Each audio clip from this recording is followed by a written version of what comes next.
दिनांक 24 रोजी आपल्या शिरपूर शेतकरी सहकारी साखर कारखान्याची सर्वसाधारण सभा आयोजित होती. आमचा पहिला प्रश्न हा आहे की आपण जो काही करारनामा ज्या प्रायव्हेट कंपनीशी केलेला आहे, त्या कंपनीने तुम्ही त्यांच्याशी करार केल्यानंतर आपल्याला आपली सर्वसाधारण सभा घेण्यासाठी आपल्याला त्यांनी जागा पण उपलब्ध करून दिली नाही का? किंवा आपल्याला कारखान्याच्या आवारात आतापर्यंतच्या सर्वसाधारण सभा झालेल्या आहेत त्या आपल्याला घेऊ द्यायला त्यांनी जागा पण उपलब्ध करून दिली नसेल, तर मग या कराराबद्दल साशंका निर्माण होते. तुम्ही म्हणतात किंवा तुम्ही गोंधळ करताय. आम्ही फक्त 5 लोक, जे आम्ही या व्हिडिओमध्ये दिसतो, आम्ही फक्त 5 लोक होतो.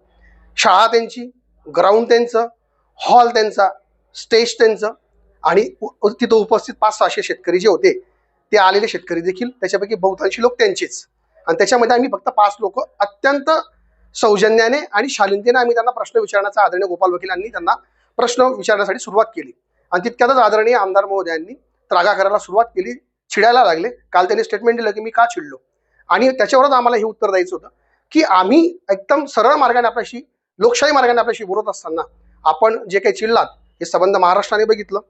तसं बघायला गेलं तर या कारखान्याचे संस्थापक, ज्यांची आज खऱ्या अर्थाने आठवण येते, स्वर्गीय दादासाहेब शिवाजीराव पाटील यांच्या उपस्थितीत, यांच्या अध्यक्षतेखाली देखील मागच्या 20-25 वर्षामध्ये अनेक जनरल मिटिंगा, सभा झाल्या आहेत.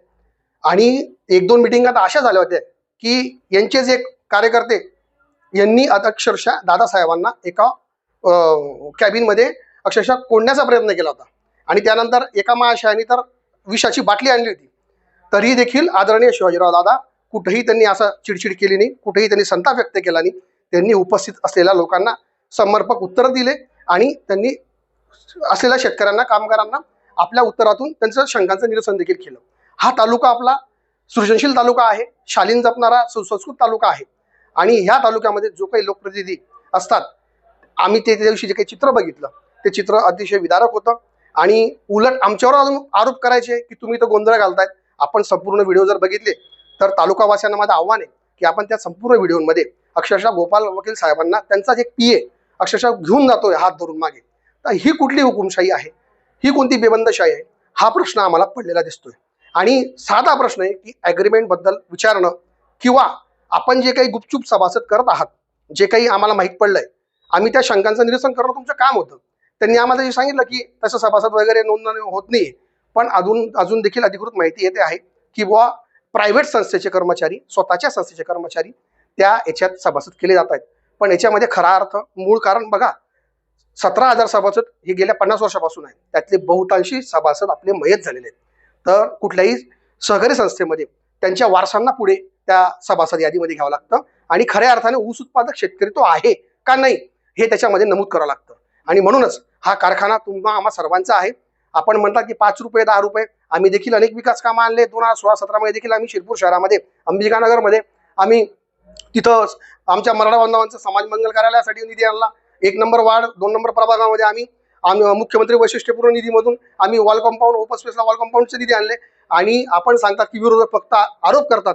अहो, गेल्या 1.5 वर्षापूर्वी ठक्कर बापा योजनेचे आलेले जो काही निधी आमच्या लोकांनी मंजूर करून आणला होता, त्या निधीला आपण थांबवण्याचं काम, आपलं पत्र आपण दिलेलं आहे की हा निधी मिळावा नाही, अशी देखील तालुक्यात चर्चा आहे. आणि आमच्या पदाधिकाऱ्यांनी, आमच्या लोकांनी तो ठक्कर बापा निधी मंजूर करून आणला असताना आपण त्याला थांबवण्याचं काम केलंय.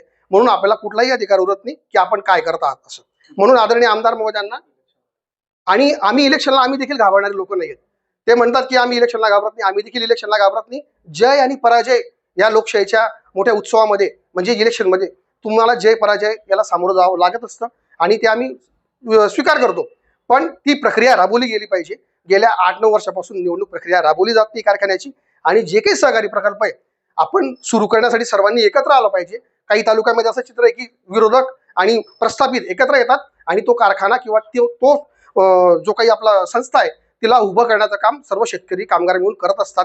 म्हणून माझा आदरणीय आमदार महोदयांना विनंती आहे की आपण देखील याच्यात पहल करूया. 5 रुपये काय सांगतात, आम्ही सगळ्यांनी मिळून 5-50 लाख, 5 कोटी जे काही निधी असेल आपण सर्वांनी भागभांडवल गोळा करूया आणि आपण देखील त्याला सुरू करण्याचा प्रयत्न करूया. सर्व प्रायव्हेट उद्योग एकदम जोरात चालतात आणि सहकारी उद्योग सर्व कोमात आहेत. हे देखील एक विदारक चित्र आपल्याला तालुका बघतोय. म्हणून फक्त विकास विकास याच्या नावावर हे चालणार नाही. तालुक्यातले सहकारी प्रकल्प देखील सुरू झाले पाहिजे आणि ते सहकारी तत्वावर सुरू झाले पाहिजे. हाच आमचा एक उद्देश होता. त्या दिवशी आम्ही कुठलाही गोंधळ केलेला नाही. तालुकावासियांनो, आपण सर्व बघितलेलं आहे गोंधळ कोणी केला.